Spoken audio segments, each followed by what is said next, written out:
Hola, hola, ¿cómo están? ¿Cómo estás, Lilian? Hola, bien, gracias. ¿Y tú? Bien, nerviosa, emocionada, pero bien. ¿Qué andas haciendo? ¿Qué tal tu día hoy? Ah, estresado. Tocó trabajar. Ya sé. Pero bueno, Ujú. gracias a Dios que ya estamos aquí. Pues vamos a empezar porque hoy sí tenemos un tema un poquito, denso que estamos pidiéndole a Dios podamos explicar todo, o por lo menos lo más que se pueda. Entonces, pues vamos a iniciar. Voy a orar, ¿vale? Ujú. Dios bendito, te damos gracias infinitas, Señor, porque nos permites estar una vez más reunidas y con toda la gente que nos esté viendo, Señor. Gracias por esta oportunidad. Gracias porque pones los medios, porque pones tú todo, Señor, para que podamos hacer esta transmisión y poder compartir con otros acerca de la veracidad de tu palabra. Te damos gracias, Señor, porque tú nos has guardado durante todo este tiempo y hoy nos permites poder conectarnos para poder seguir aprendiendo juntos acerca de este tema. Señor, te pido que seas tú el que use la vida de Liliana, el que use mi vida, Señor, para bendecir a otros. Que seas tú, Espíritu Santo, el que hable a través de nosotros. Que nosotros, Señor, solamente seamos un instrumento de transmisión del mensaje fiel. Nos ponemos en tus manos, Señor, y te pedimos que nos ayudes, que nos dirijas, y en tu nombre oramos y comenzamos con nuestro estudio de hoy. Amén. Mm. Muy bien, qué emoción. Ya sé que siempre digo lo mismo, pero es que sí me emociono, la verdad. Yay, ok. Pues vamos a iniciar con nuestro tema del día de hoy. Hace 2 semanas fue cuando hablamos, déjenme checar en qué nos quedamos, porque ya traigo todos los cables aquí. Ok, No hablamos importa. acerca de por qué creer en la palabra de Dios y hablamos acerca del cristianismo que entra en una religión. Sin embargo, nosotros entendemos que no es algo que, o sea, la palabra religión no es algo que Jesús estipuló, sino él estipuló la iglesia, pero pues dijimos que no teníamos ningún conflicto con que dijeran, ah, son cristianas, eres de la religión cristiana, no pasa nada. Ok, y hoy vamos a hablar de algo muy importante que es la exactitud y confiabilidad de las Sagradas Escrituras. Entonces, Lili, si nos haces favor. Sí, em, previo a bueno, la diapositiva, si pones en la que nos quedamos la semana pasada. Claro, ahí está. Ok, Esa o la una anterior. no, esa está bien. En Ujú. esa nos terminamos la semana, hace 15 días. Este, Bueno, lo que hablábamos hace 15 días, refiriéndonos al propósito, a la meta que tiene la palabra de Dios, eh, y el por qué creemos en la palabra de Dios, por qué creemos que la Biblia es la palabra de Dios, veíamos que la palabra de Dios es perfecta, que la palabra de Dios es santa, es justa, es buena, y que creemos en ella porque hasta el día de hoy cada una de las palabras ahí escritas se han ido cumpliendo al pie de la letra, sin error alguno. Por fe podemos creer en ella, por fe decimos y creemos que es la palabra de Dios, pero lo que también mencionábamos desde el principio del estudio es que necesitamos dar razón de nuestra fe.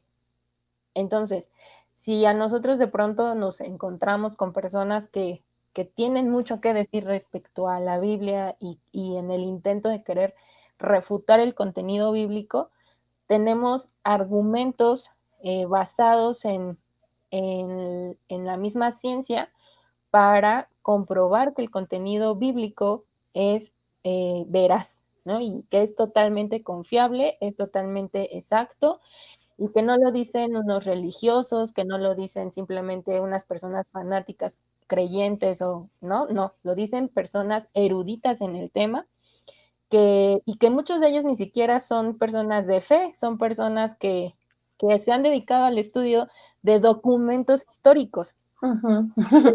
Si le pones, por favor, así a Y que incluso cabe mencionar que mucha gente, queriendo tirar los argumentos que existen y las evidencias históricas, evidencias científicas, arqueológicas que existen, han terminado reconociendo que esto es algo veraz, que esto es algo fidedigno, y pues más adelante hablaremos de algunas de esas personas, ¿no? Que terminaron reconociendo la veracidad de las escrituras.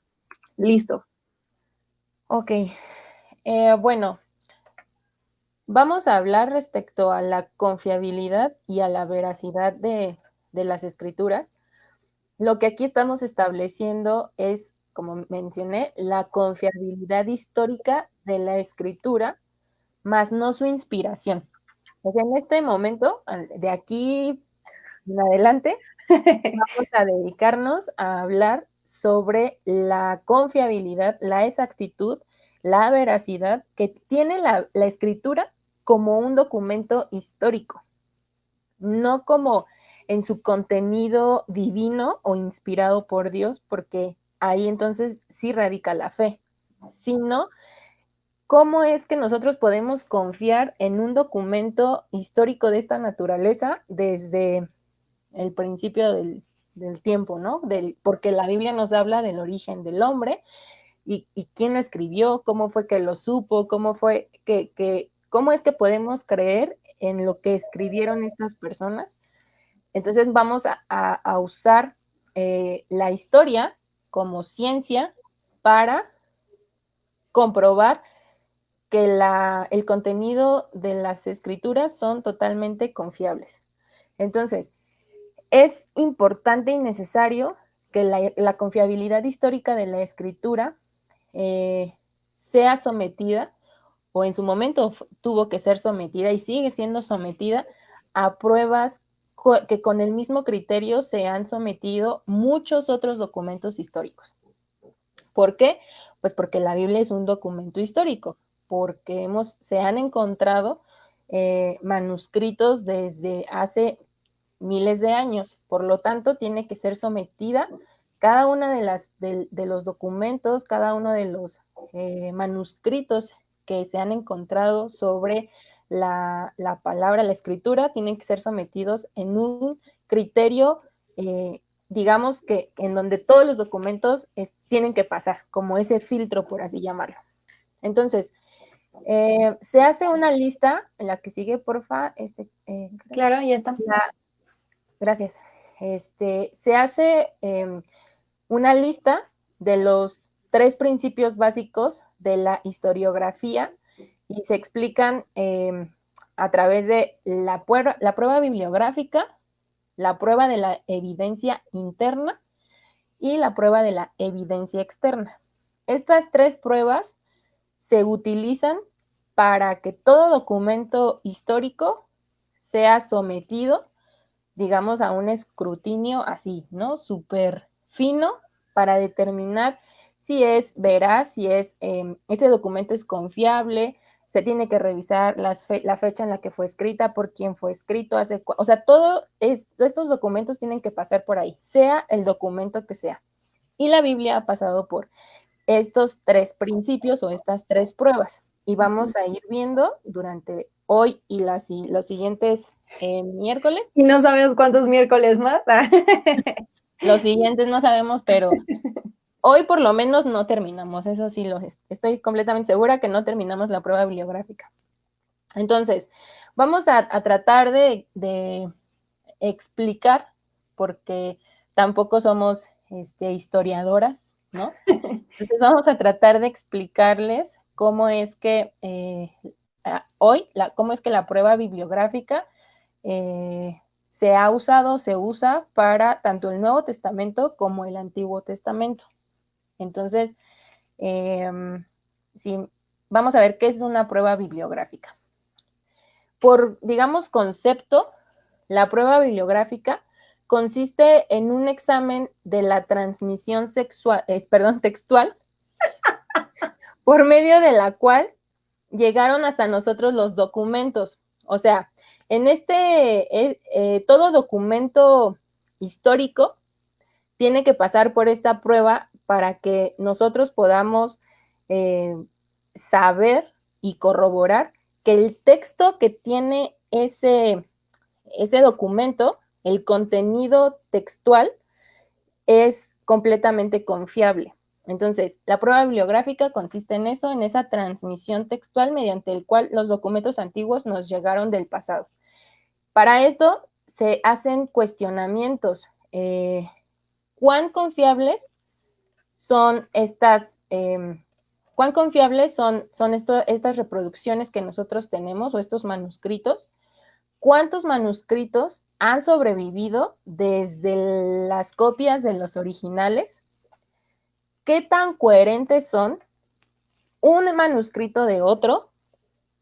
¿Cuál es el intervalo de tiempo entre el documento original y las reproducciones o las variantes que existen?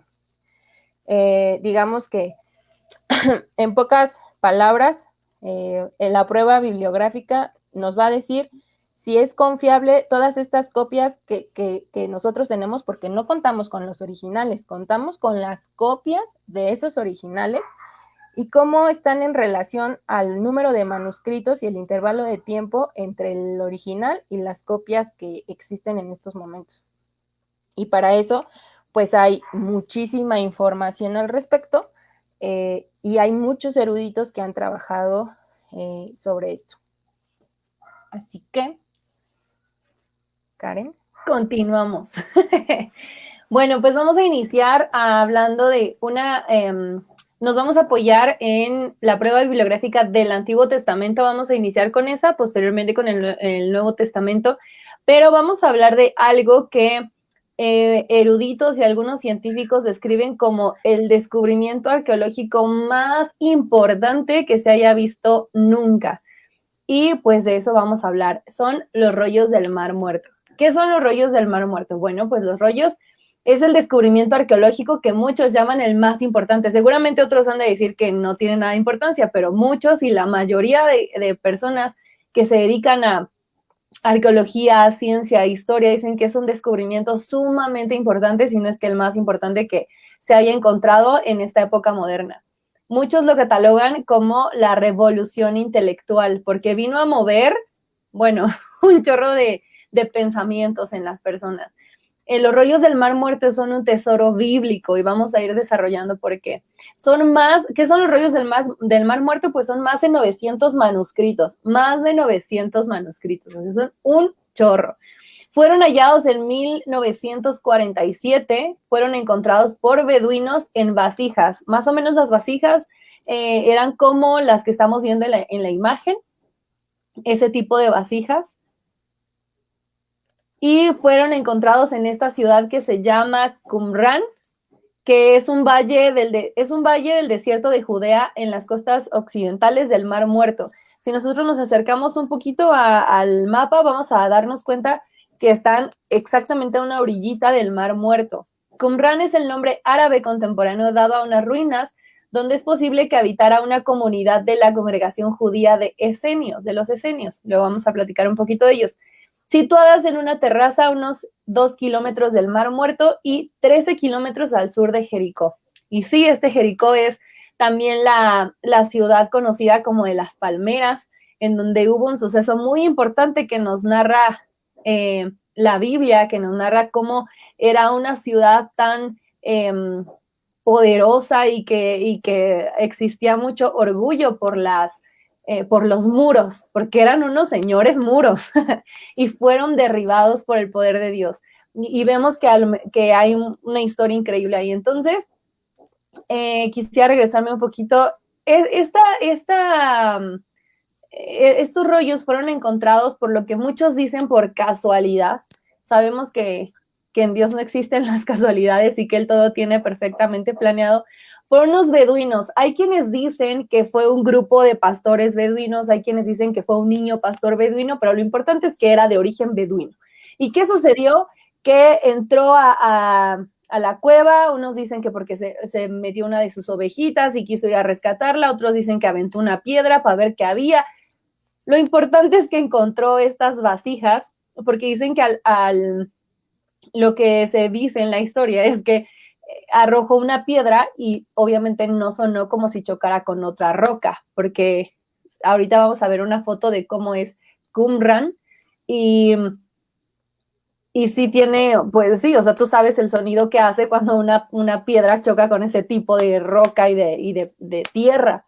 Entonces le llamó la atención, entra y encuentra una serie de vasijas ahí. ¿Y cuál fue la sorpresa? Que eran cosas sumamente importantes, aunque el beduino no tenía ni idea, pero bueno, encontró ahí estos manuscritos dentro de algunas vasijas. Ahora, ¿qué había en esos primeros manuscritos? En la cueva 1, lo vamos a llamar cueva 1, y ahorita les voy a decir por qué. En la cueva 1 se encontraron 7 manuscritos, es decir, de todas las vasijas que este beduino encontró, hubieron en algunas de ellas, dentro de ellas, 7 manuscritos. 2 de ellos, esto es impresionante porque 2 de ellos son el escrito bíblico de Isaías, profeta mayor en la estructura del canon bíblico que pertenece al Antiguo Testamento. Ay, disculpen mis faltas de ortografía, muchachos. Este profeta Isaías es uno de los más conocidos, diría yo, porque yo creo que a quienes nos gusta estudiar la palabra de Dios creemos que todos son muy importantes y todos han dicho muchas cosas muy importantes. Pero específicamente Isaías es un libro que es muy conocido por muchos, incluso no creyentes de la Escritura, también por el número de libros que tiene. Entonces, estos 2 escritos, uno le vamos a llamar el manuscrito completo, que está impresionante porque si ustedes abren su Biblia, Isaías tiene 66 libros y 66 capítulos, disculpen, y este manuscrito tiene 66 capítulos en orden masorético. Ahorita vamos a ver qué es el orden masorético. Es el escrito más extenso que se encontró. Y tan solo de largo, porque recordemos que los pergaminos y los papiros, pues era algo así extenso, no es como ahora que me lo imprime en hoja carta o tamaño oficio, no era así, o sea, era de que escribías y escribías y escribías y se iba uniendo ya sea el papiro, ya sea el pergamino, se iba uniendo hasta que tienes un documento enorme y mide alrededor de 7 metros con 34 centímetros. Es una cosa que, para que te cuenten, de todos los manuscritos que hallaron, este es el más largo y es el que está completo. Y es prácticamente idéntico a lo que nosotros tenemos en la escritura. Obviamente tiene sus diferencias porque hay diferencia de estilo, pero en cuanto a la narrativa, en cuanto a la información y contenido, es lo mismo. Y el segundo manuscrito que se encontró de Isaías está fragmentado, no se encontró en totalidad. Y también hay que tomar en cuenta que no todo lo que se encontró estaba completo, había cosas fragmentadas. Se encontraron más cuevas con más manuscritos. Esta historia me gusta mucho porque resulta que este beduino va y lleva estos manuscritos a un sacerdote y el sacerdote como que no le da importancia, luego se da cuenta como que sí es importante. Para no hacerles el cuento largo, porque pues es una historia que al final no vamos a profundizar en ella porque si no menos nos va a dar tiempo, llega a manos de alguien que dice esto es un tesoro. Esto es sumamente importante, vamos a hacer una investigación. Entonces regresan a esa cueva y ya no solo buscan en esa cueva, sino buscan en varias cuevas que estaban alrededor de esa zona por el Mar Muerto y se encuentran que en varias cuevas habían vasijas escondidas con manuscritos dentro. O sea, ustedes se pueden imaginar, yo he pensado en que, porque yo de niña, ya ven que uno de niño quiere ser todo, yo quería ser arqueóloga. Según yo me veía y jugaba, que encontraba cosas y así. ¿Te imaginas quienes sí se dedican a esto? Se dijeron, wow, no te pases, o sea, este es un tesoro. Entonces, al encontrar más y más y más, obviamente había deteriorados, había unos que estaban fragmentados, pero había otros que estaban completos. Y esto es impresionante porque sin duda alguna alguien los puso ahí, alguien los escondió por alguna razón y también por alguna razón fueron encontrados. Entonces, ¿qué es el orden masorético? Bueno, este orden viene de un texto. El texto masorético es la versión hebraica del Tanaj, usado oficialmente entre los judíos. En el cristianismo se utiliza con frecuencia como base para las traducciones del Antiguo Testamento. El Tanaj, ¿qué es el Tanaj? El Tanaj hace referencia, a mi falta de ortografía, discúlpenme, hace referencia al conjunto de libros que conforman la Biblia hebrea, ¿ok? equivale al Antiguo Testamento del cristianismo. ¿Cuál es la Biblia hebrea? El Antiguo Testamento de nosotros, del canon bíblico. Aunque hay algunos capítulos que no están, por ejemplo, bueno, ahorita no quiero como dar un dato equivocado, pero hay cositas que de pronto ellos no tienen, pero básicamente es nuestro Antiguo Testamento, es la Biblia hebrea. Algunos libros, dice, pero algunos libros, los deuterocanónicos, no están integrados en el Tanaj. Una razón más por la cual nosotros tampoco tenemos como libros fidedignos o confiables los deuterocanónicos, porque no pertenecen al Tanaj, que es todo este conjunto de libros que conforman la Biblia hebrea. Entonces, el texto masorético es eso, una versión del Tanaj, es decir, que contiene todos estos libros en el orden que nosotros los tenemos. No sé si quieras hablar ahorita, Lilian, de los masoréticos. Continuamos. Pues no, yo creo que lo dejamos Para la después siguiente. para profundizar me gustaría sí que profundizáramos en ellos un poquito. Entonces, Vale. sí, yo creo que lo dejamos después. Está pendiente, muchachos. Ahora, ¿quién escribió esos rollos? Ok, ya sabemos, ya entendimos que se encontró un tesoro, que hubo un descubrimiento arqueológico sumamente importante, pero ok, ¿quién escribió esos rollos? Sí, qué padre que durante varios años hubo búsqueda y se encontraron más manuscritos, más vasijas, pero ¿quién escribió esos rollos? Muchos expertos creen que los manuscritos del Mar Muerto los escribieron los esenios. ¿Quiénes eran los esenios? Bueno, esta era una secta judía disidente que se retiró hacia las cuevas de Qumran, justo donde se encontraron todos estos rollos. Otros, en cambio, piensan que los judíos escondieron una parte de ellos para protegerlos de los romanos. Ahora, se dice que los esenios eran una secta judía contemporánea a otras sectas de las que sí nos habla la Biblia, como los fariseos, los saduceos, los celotes, por ejemplo. Se dice que era una secta contemporánea. Estos esenios se separaban, tampoco quiero profundizar en esto porque me clavé un chorro, tengo que confesarlo que hoy me clavé un chorro investigando de los esenios y yo no vamos a decir tanto sobre eso. Pero ellos tenían como cosas también bien claras y ellos como que decían es que los demás no entienden y se ha tergiversado todo lo sacerdotal porque ellos pertenecían a la línea sacerdotal de Sadoc. Entonces había muchas cosas en las que tienen razón, pero ellos deciden apartarse y se van hacia Qumran o Qumran, es que no sé cuál sea el acento correcto. Ahora, pergaminos y papiros. ¿Cuál es la diferencia entre pergaminos y papiros? Y voy a decirles por qué es importante que sepamos esto. La primera diferencia es el material que se emplea para su fabricación. El papiro se hace con una planta acuática, mientras que el pergamino se hace con pieles de animales. Entonces, papiro con una planta acuática, pergamino con pieles de animales, ¿ok? Esto es algo que tenemos que, hoy vamos a aprender, vamos a tratar de memorizar. Papiro, papel, pergamino, piel de animales. En la época a la que pertenecieron, ¿cuál crees que es el más antiguo? Pues nada más y nada menos que el papiro. Y es raro porque cuando yo empecé a estudiar de esto, yo pensé que el pergamino era más antiguo.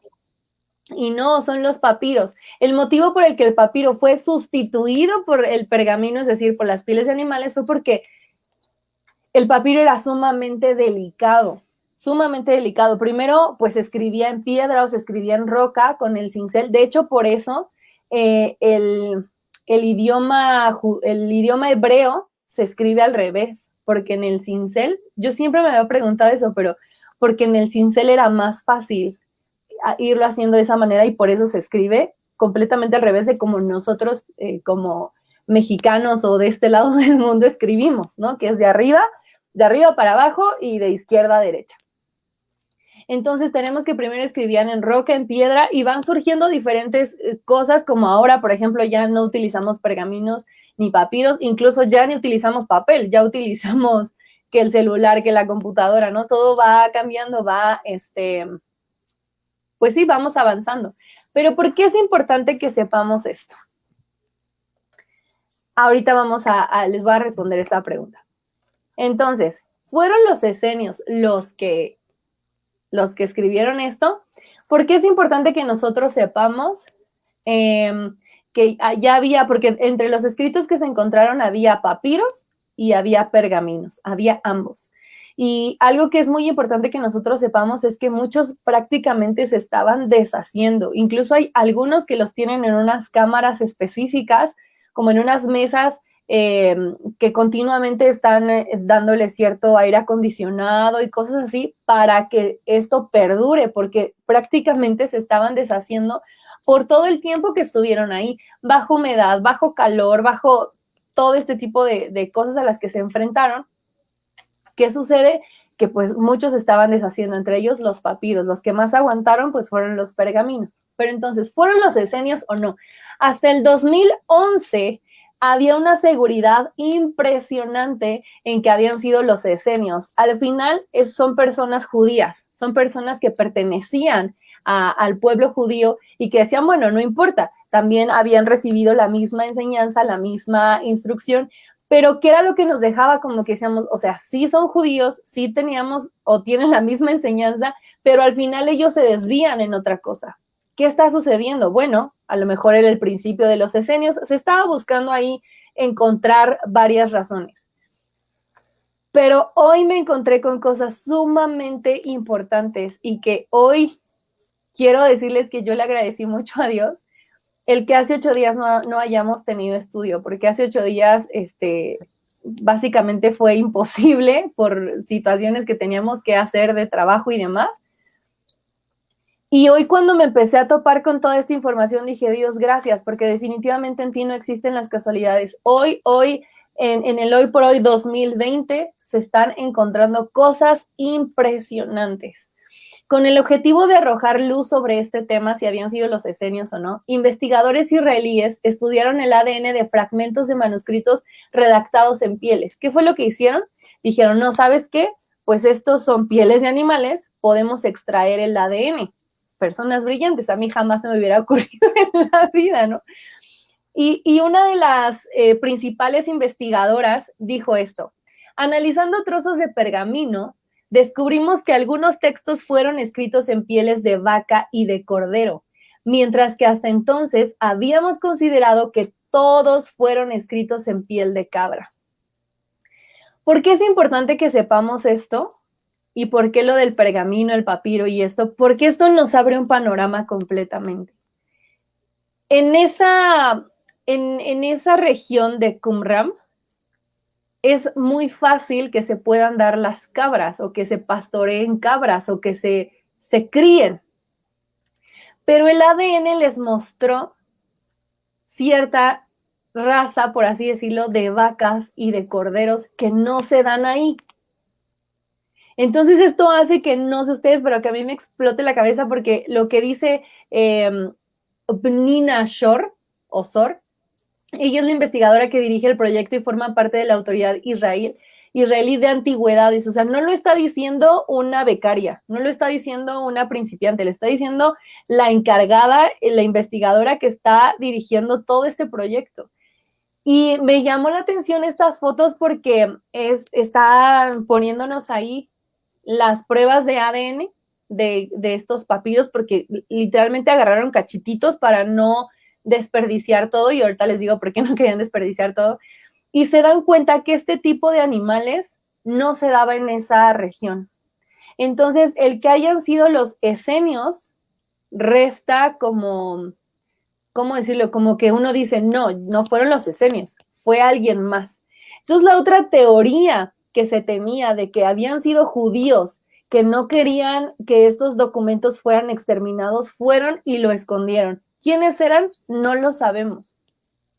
Lo que sí es admirable es que hayan tenido esta idea de irlos a esconder, y se dice que justo lo hicieron porque se acuerdan que estuvimos viendo acerca de, pues, de las persecuciones, estuvimos viendo acerca de, pues, de muchos imperios que querían destruir al pueblo de Israel. O sea, no nada más fue del Imperio Romano que nosotros analizamos la vez pasada, que vimos acerca del del César y de este y del otro que querían exterminar al pueblo judío y después a los cristianos. Antes de eso, si nosotros conocemos un poco de la historia del pueblo de Israel, nos vamos a dar cuenta que desde que existen, gente ha querido exterminarlos. Entonces, para asegurar ese tesoro para ellos, fueron y lo escondieron. Entonces, ¿qué pasa?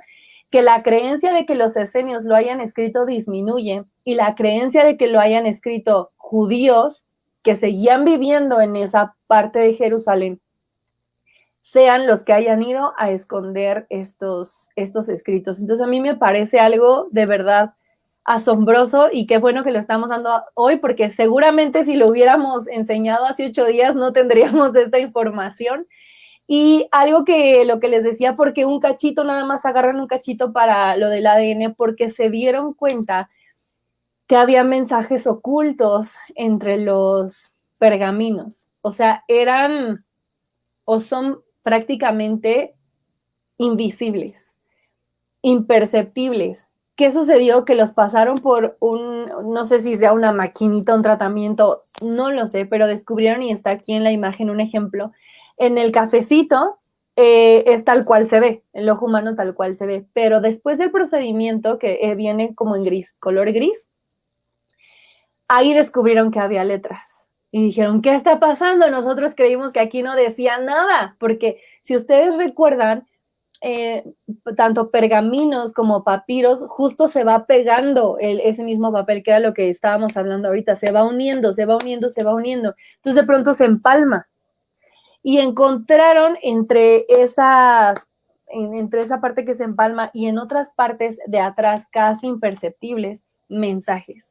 Y que lo que decía esta investigadora dice es que encontramos más cosas acerca de Jeremías, del libro del profeta Jeremías. Entonces esto está impresionante porque ya no solamente se está hablando de Isaías, y que déjenme decirles que si ustedes se meten, de hecho algo impresionante es que ya hay una página, un link en donde están todos los rollos digitalizados. Entonces, si ustedes saben hebreo, arameo y griego, no, hombre, pues se van a dar una divertida ahí, padrísima, pero porque los pueden ver, ya están digitalizados, están al alcance de nosotros. Entonces, esto es impresionante porque se habían encontrado de todo el Antiguo Testamento, desde el Génesis hasta Malaquías. Del único libro que no se había encontrado nada y que hasta ahorita no se ha encontrado nada es del libro de Esther. Pero de ahí en fuera, todos los demás fueron encontrados, hay similitudes.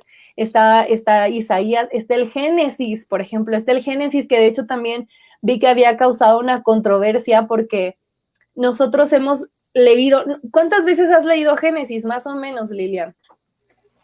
Uy, pues no sé, unas,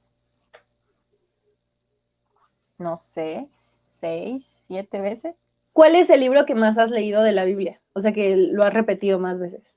Ay, Proverbios, Eclesiastés, del Nuevo Testamento. Fíjate, yo el libro que más he repetido es el Génesis. Lo atribuyo a que normalmente enseño sobre eso, como todo lo que es el Pentateuco, ya me lo sé un poquito más.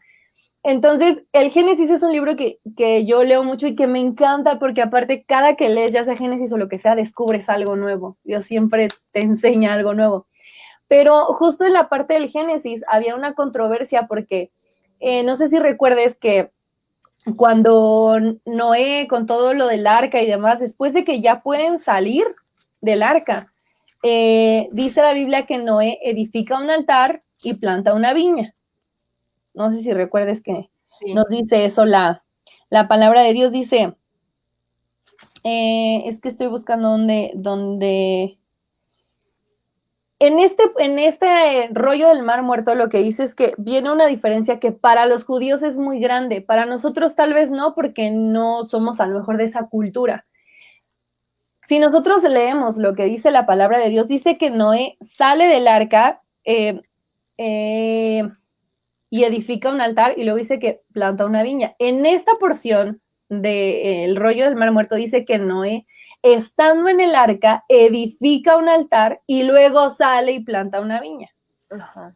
Entonces nosotros decimos, bueno, pero pues lo importante es que se abrió el arca, que todo el mundo salió y que plantó la viña y que multiplicó el mundo, ¿no? Bueno, las personas pues se multiplicaron y también los animales. Para ellos es muy importante porque dicen, a ver, no, esto hace una diferencia brutal. ¿Por qué? Porque entonces quiere decir que Noé no salió a un mundo que estaba lleno de corrupción. Noé hace el altar dentro del arca en donde estaba resguardado por Dios, hace el altar para purificar, o sea, al final sabemos que el altar requiere de un sacrificio. Si con este sacrificio que hace es un simbolismo de cómo esta tierra se purifica y entonces Noé entra a una nueva tierra. Y cuando lo vemos de esa manera decimos, oh, sí. O sea, viéndolo así, claro que te cambia la perspectiva, aunque al final de cuentas no cambia la doctrina, no cambia el objetivo y no cambia nada de esto. Esos son los tipos de cosas que nos podríamos encontrar en estos rollos del Mar Muerto y entre la Biblia que nosotros tenemos. Después de eso, Noé sale y edifica un altar. Si ustedes lo quieren leer a profundidad, pueden encontrar en el capítulo 9 de Génesis, Pacto de Dios con Noé, que también nos habla y nos narra todo esto del arco iris. Y después vemos en el capítulo 10, Noé planta la viña. Entonces, si ustedes quieren darle una checada, está súper padre. Y justo de pronto quiere surgir como controversias, pero nos damos cuenta que ese es como el escándalo más grande que ha surgido de la diferencia entre los rollos del Mar Muerto, porque lo demás han sido diferencias mínimas y que al final a nosotros como creyentes y como hijos de Dios no cambia nuestra fe y no hay como una variante. Para ellos como cultura sí, porque muchos de ellos siguen practicando los sacrificios. Muchos de ellos siguen viviendo en el tiempo antiguo. Nosotros, ¿por qué no hacemos eso? Porque entendemos que Jesucristo fue el sacrificio perfecto, que Él entregó su vida, Él fue el cordero, Él fue la víctima y Él es el restaurador también, entonces nosotros ya no necesitamos hacer eso. Pero es interesantísimo, de verdad, échense un vistazo a todos estos rollos en digital, están impresionantes. Ahora, para concluir, ¿qué vamos a concluir hoy? Esto, queremos profundizar más en los rollos del Mar Muerto la próxima semana, pero hoy como que queremos avanzar un poquito para que se queden picados, pues para que digan, ¿qué más va a haber la próxima semana? Si Dios nos presta bien. Entonces, los pergaminos del Mar Muerto constituyen una vasta colección de documentos judíos escritos en hebreo, arameo y griego, y que abarcan muchos temas y estilos literarios. Ya dijimos que son más de 900 manuscritos. Se incluyen manuscritos o fragmentos de cada libro de la Biblia hebrea, excepto del libro de Esther, como ya les había dicho.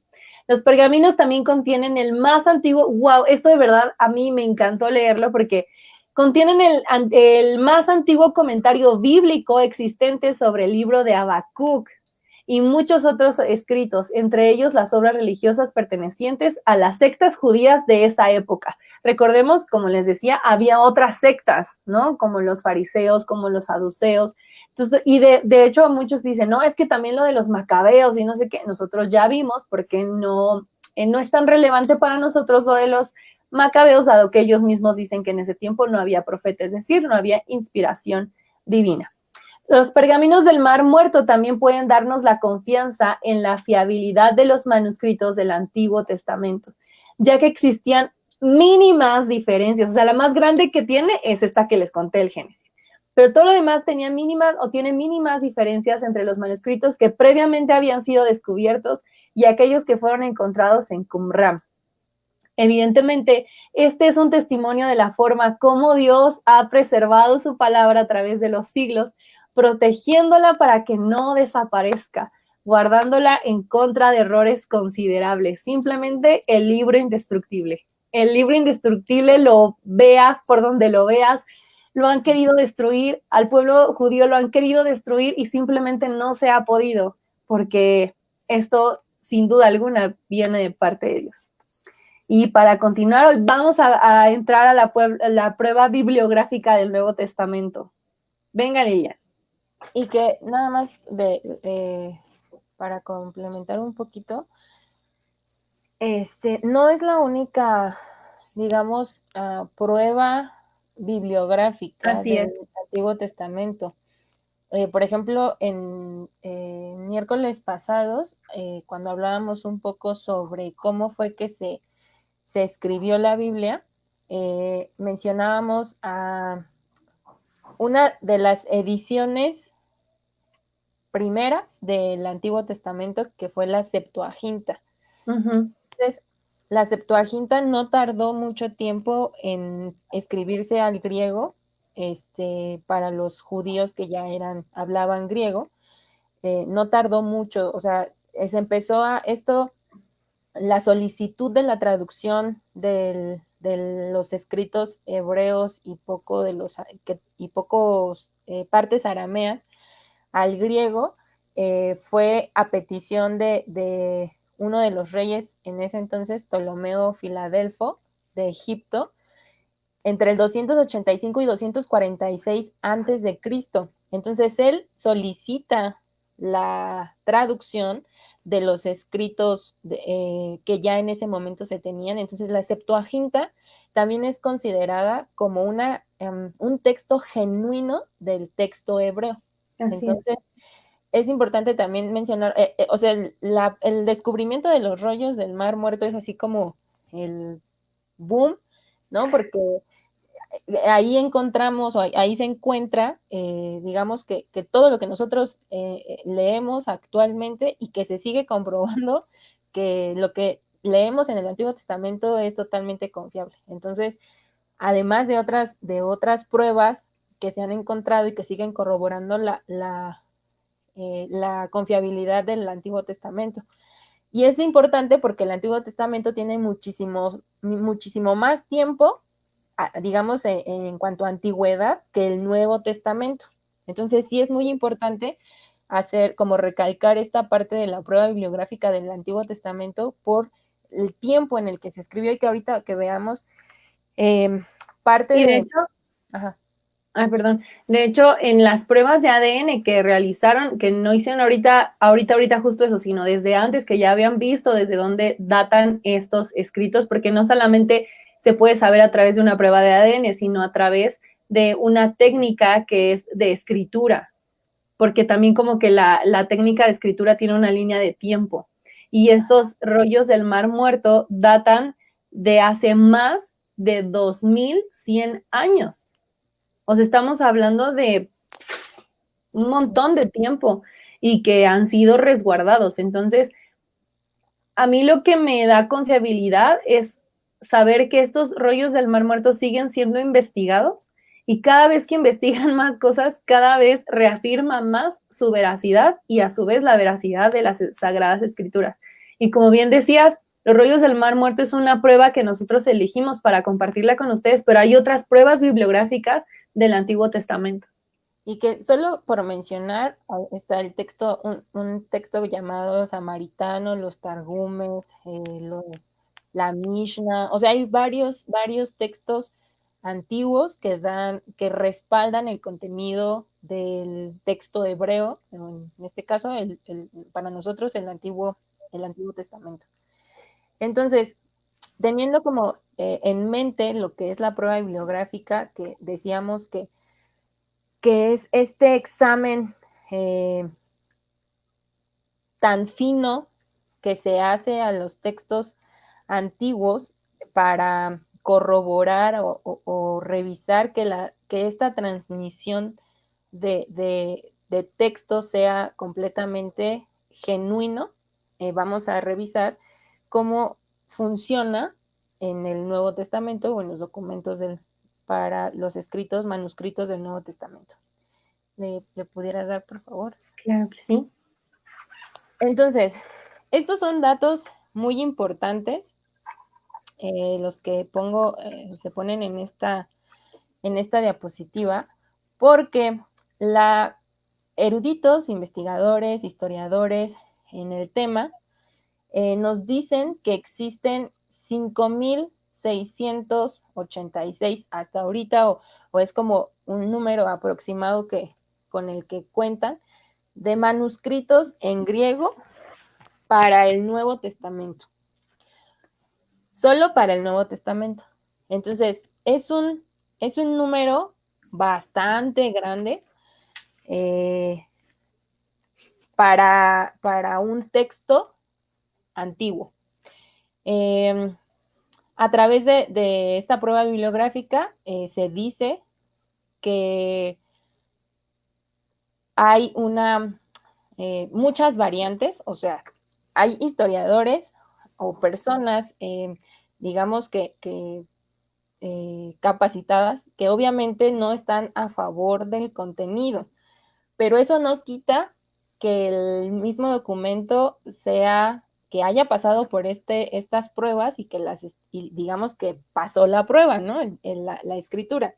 Entonces, un erudito dijo que existen en estos documentos hay de 300 a 400,000 variantes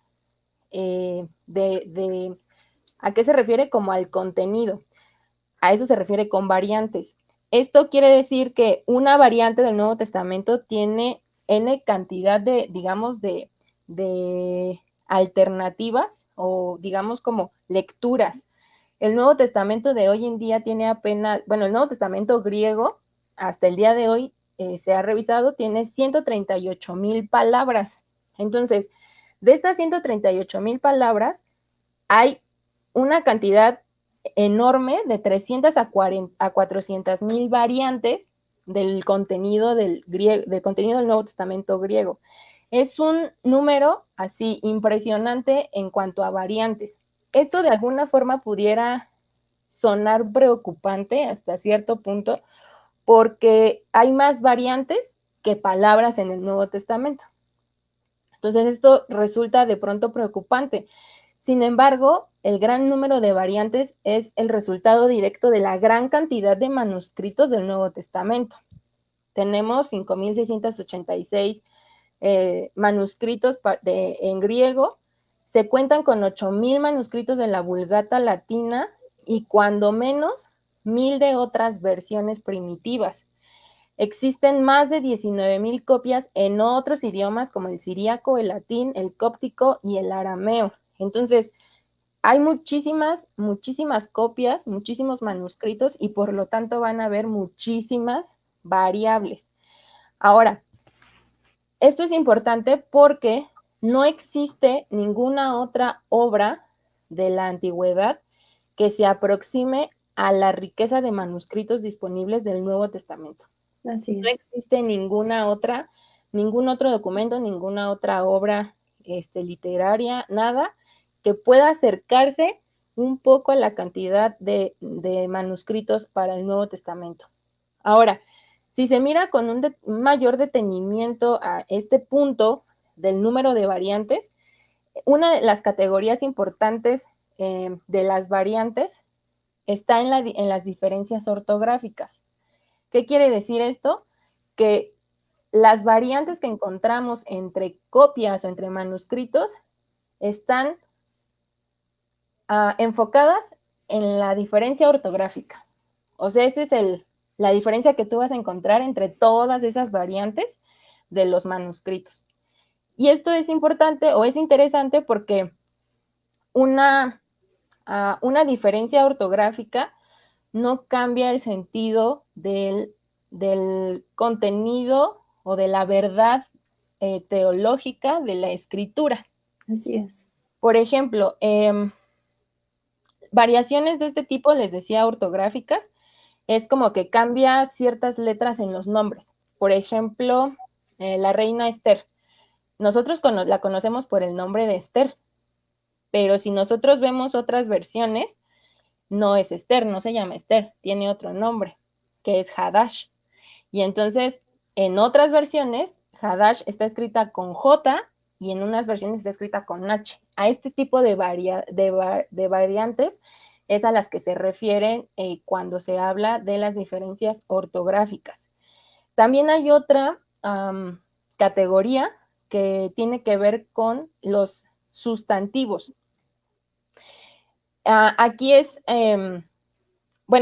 antes de mencionar los sustantivos, las diferencias ortográficas representan el 65% de las variables. O sea, en un 100%, el 65% de ese 100 se enfoca en variantes ortográficas.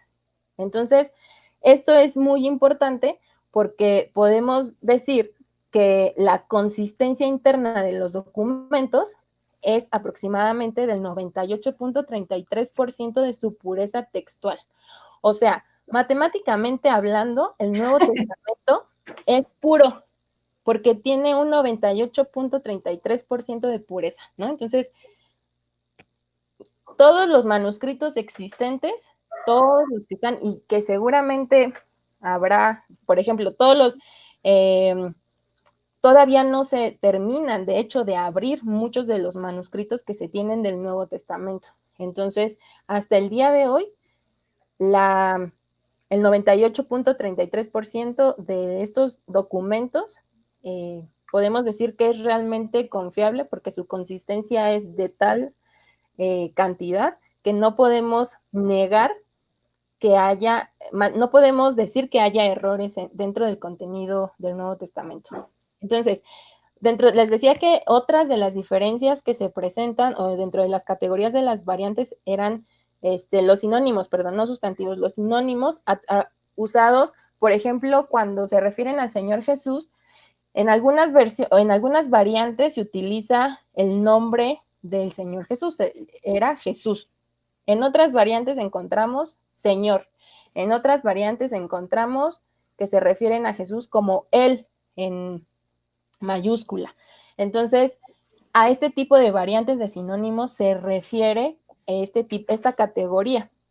Entonces, cuando se tienen en cuenta todas estas variaciones, apenas el 1% involucra el significado del texto. El 1% de todas estas variantes. ¿Qué significa esto? Investigadores, escritores, historiadores, teólogos concluyen que no hay verdades teológicas que puedan estar en juego por estas variaciones. ¿A qué nos referimos con alguna verdad teológica? Hablamos de a lo mejor un artículo de fe en lo que está basado nuestra fe, no cambia el sentido de nuestra fe, no daña lo que Dios quiere que nosotros tomemos de su palabra, recibamos de su palabra, no hay por qué dudar de ella.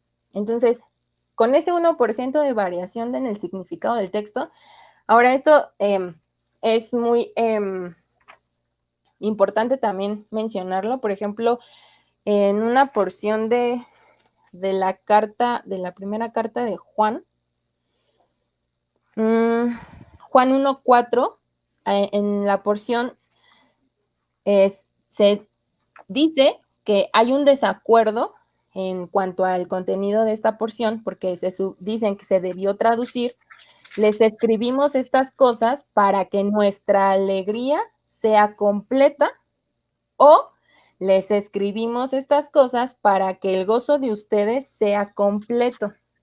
Esta es una de las variantes que han encontrado también, pero porque que involucra el sentido del texto. Pero digamos que es el desacuerdo que se tiene por cómo está escrito. Sin embargo, lo que se menciona es que no hay de ninguna manera pone en peligro la doctrina o sea, nuestra fe. Uh-huh. Esta parte de la escritura no pone en riesgo ni en peligro cuando hablamos de la fe cristiana. Entonces, no decimos que las Biblias con las que contamos el día de hoy sean 100% exactas, porque como mencioné hace un momento, la pureza textual de los documentos es de un 98.33%. Y el 1% adicional para llegar al 99.33% tiene que ver con sí variantes del significado del texto, pero es solo el 1% de todos los manuscritos que se tienen. O sea, si existen alrededor de 5.600 manuscritos en griego para el Nuevo Testamento, imagínense el 1% de todos esos 5.686 manuscritos. O sea, es una cantidad muy pequeña si lo queremos comparar.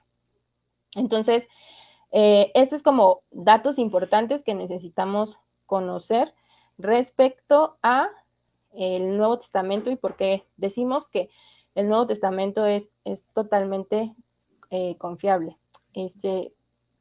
¿Quieres seguir? No sé, tú dime, ya son las 9 prácticamente.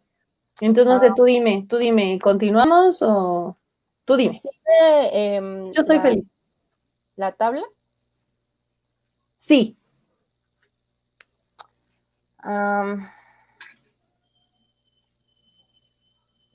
Bueno, damos lo de la tabla y ya, Va. ahí dejamos.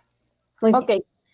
entonces, también hay dentro de la prueba bibliográfica, existe evidencia manuscrita del Nuevo Testamento comparada con otro, o sea, lo que hace la prueba bibliográfica es que compara también un texto con otro de acuerdo. Perdón, no comenté de la diapositiva anterior, si me la puedes poner por Claro. ahí. Los documentos del Nuevo Testamento, esto es súper importante y no lo mencioné. Todos los documentos del Nuevo Testamento se escribieron antes de finalizar el primer siglo. Y esto es súper importante porque a partir de, o sea, el tiempo en el que se escribe un texto, digamos que las copias que nosotros tenemos de los originales, ¿no? Y en qué momento se escribieron estos originales es muy importante porque esto también va a determinar la veracidad y la exactitud del contenido del documento. Ahora sí, esto es importante porque al hacer la comparación con otros textos antiguos, a veces el ser humano es como muy convenenciero o somos de pronto hipócritas, ¿no? Porque le damos mucha carga a documentos que tienen, a obras literarias que tienen menos, son confiables, sí, pero tienen un número de manuscritos tan pequeño, pero que la gente los defiende así como, no, es que sí es real, ¿no? O sea, este texto, esta persona existió, esta persona enseñó esto y lo siguen así bien religiosamente a ciertos autores, cuando solo tienen escritos mínimos. Y la Biblia o el Nuevo Testamento, que tiene tantos manuscritos, a muchos les es difícil creer en su contenido y su veracidad. Entonces, ahora sí, Karen, porfa. Y nada más ahí comentar, igual podrían decir, bueno, es que justo porque son tantos, perdería confiabilidad, pero justo es lo que acabas de explicar, o sea, ya se hizo un estudio exhaustivo y que no es de 3 días, o sea, se ha llevado años poder llegar a estas conclusiones y por eso es que son escritos confiables. Así es. Ahora, en esta tabla que está aquí, ojalá se alcance a ver lo que intento poner, lo que se demuestra. Aquí aparecen autores que son reconocidos por sus obras, ¿no? Uh-huh. Vemos autores que tienen así, son de hace siglos, pero se siguen utilizando en las universidades, en la filosofía, bueno, se usan. ¿Por qué? Pues porque existieron, porque fueron influyentes en su momento y siguen siendo muchos de ellos, porque marcaron las bases de ciertas ideologías, filosofías, etc. Y se siguen utilizando porque hay una confiabilidad en sus escritos, porque se ha corroborado que existió tal persona, hubo dentro, vamos a verlo en las siguientes pruebas, el uso, las personas que compartieron y convivieron con esta gente y que fueron también los reproductores de las mismas enseñanzas. Entonces, por eso se creen estas personas, en estos autores. Pero vamos a hacer una comparación de estos textos. A ver, vamos a ver a quién tomamos de ejemplo.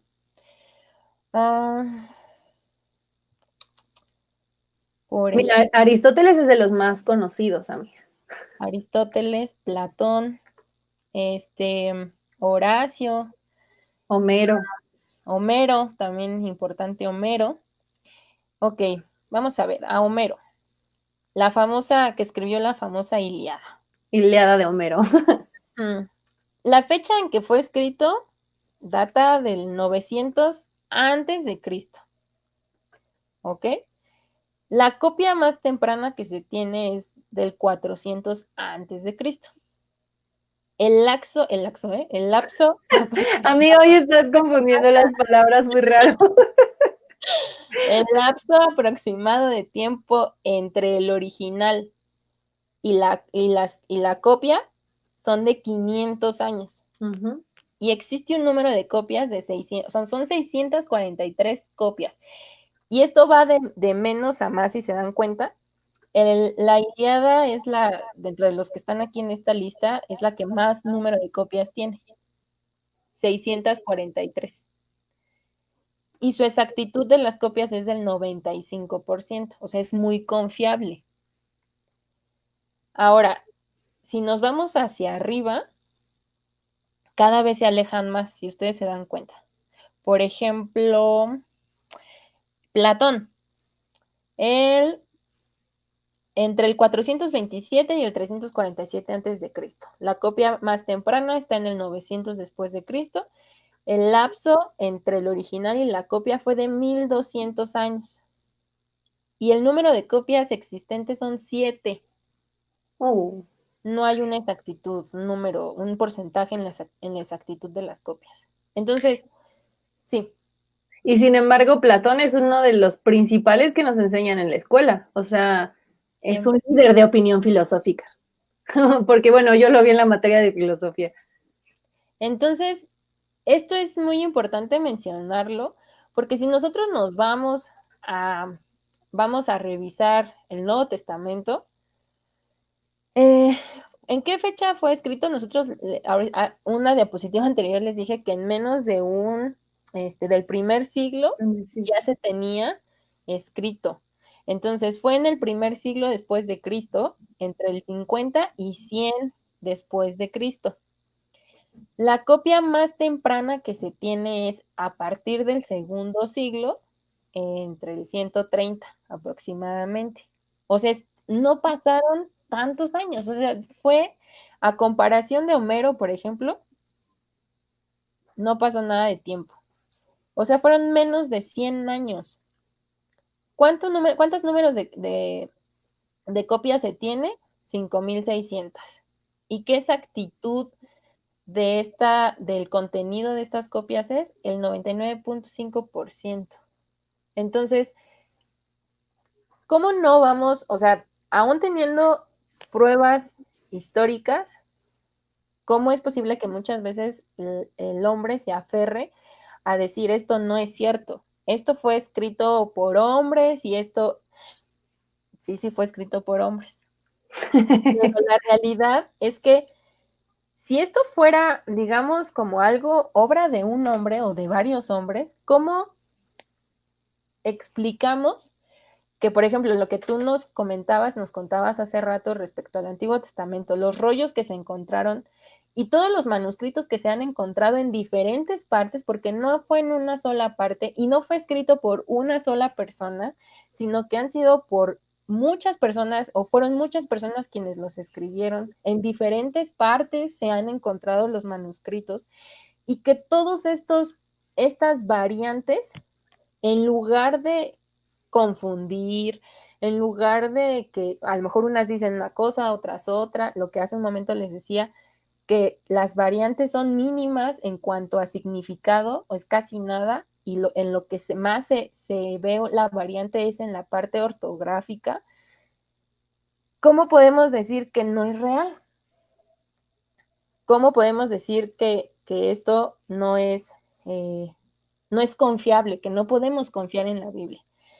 Y esto aún más podemos incrementar, bueno, no lo veremos el día de hoy, pero el Antiguo Testamento el Nuevo Testamento confirma el Antiguo Testamento.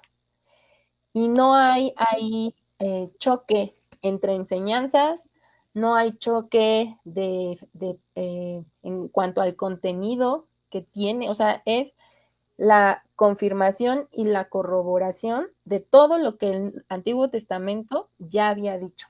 Lo que veíamos hace 15 días, el tema principal es el Señor Jesucristo, de la Escritura, y que en todo el Antiguo Testamento estamos mirando al Señor Jesucristo representado de diferentes maneras, y cómo en el Nuevo Testamento se cumple todo lo que se habló del Señor Jesucristo.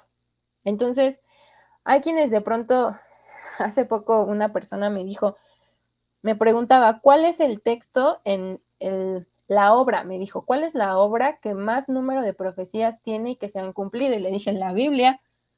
Por Y me supuesto. dice, no, me lo dijo, supongo, en burla, obviamente, y me dijo, casi, casi latinas. Y le dije, no entiendo. Y Me te dice, digo, es Nostradamus. no, peor, los Simpson. Ah, claro, es que eso está de moda ahorita. Sí, claro. Uf. Me dijo, no, pues los Simpson. Y yo, o sea, ¿es en serio? Y me dijo, claro que sí, los Simpson, me dijo, no tiene como el interés de demostrar nada. Sin embargo, la Biblia se acomoda de tal modo que pueda dar una explicación a la fe de la gente. Y yo, no,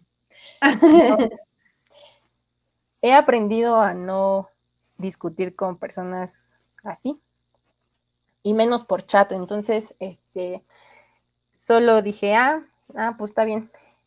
Sin embargo, sé que no es la única persona que pueda pensar así o que se pueda a lo mejor mofar de esa manera, ¿no? Tal vez en algún momento le dé una clase de este tipo a esta persona. Y seguro tendrá algo que decir respecto a esto, ¿no? Pero, pues a pesar de que hay evidencia tan exacta de que podemos confiar en el contenido bíblico, se sigue negando. Y como dije en un principio, este tema en particular no se trata de demostrar que el contenido es inspirado por Dios, sino se trata de corroborar que el contenido es totalmente confiable porque además de ser un documento histórico, cumple con todos los criterios que utiliza la historiografía para determinar si un texto es real, si un texto es confiable, y la Biblia pasó por estas pruebas. Entonces, yo creo que lo dejamos ahí con la tabla, Okay. y la siguiente semana pues le continuamos con la prueba bibliográfica yo creo que sí cerramos la siguiente semana con la prueba bibliográfica, y pues vamos a introducirnos un poco más en otros temas de la prueba bibliográfica. Así es. Y justo en la semana estaba platicando con mi papá de eso, de los Simpson, ¿no? Que parece que lo que ya habían, los capítulos que habían sido publicados están cumpliendo. Y a mí me da risa cómo la gente, o sea, la gente pone en tela de juicio este tipo de información que es dura, o sea, no es como de que, ay, sí, pues me lo contó la vecinita, no, o sea, aquí hay pruebas, hay evidencias científicas, históricas, arqueológicas, y que te digan, no, yo creo más en un capítulo de Los Simpsons.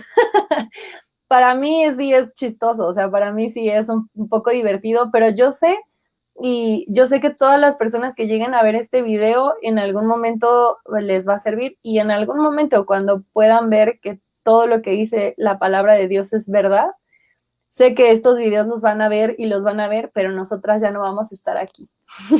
Ya no vamos a poder resolver sus dudas, así que los animamos a que, a, a que no solo digan, ay, no, estas muchachas fanáticas, estas chavas que no tienen nada mejor que hacer y que por eso se ponen a hacer estos estudios. Créanme que no es algo que está en nuestro corazón el compartir, porque como lo hemos mencionado, nosotras fuimos también instruidas, hubo alguien que tuvo ese amor, esa dedicación, hubo alguienes, porque aprendimos de varias personas que tuvieron ese amor y esa disposición de enseñarnos porque estaban preocupados por nuestra formación, y así nosotros queremos hacerlo todas las personas que lleguen a ver esto, y pues los animamos a que estudien la palabra, porque tan solo con lo poco que vimos hoy, o sea, digo poco por cuestión de tiempo, pero vimos un chorro de información, podemos tener la confianza de que es un libro confiable, de que la veracidad de las Sagradas Escrituras es indiscutible y que es irrefutable.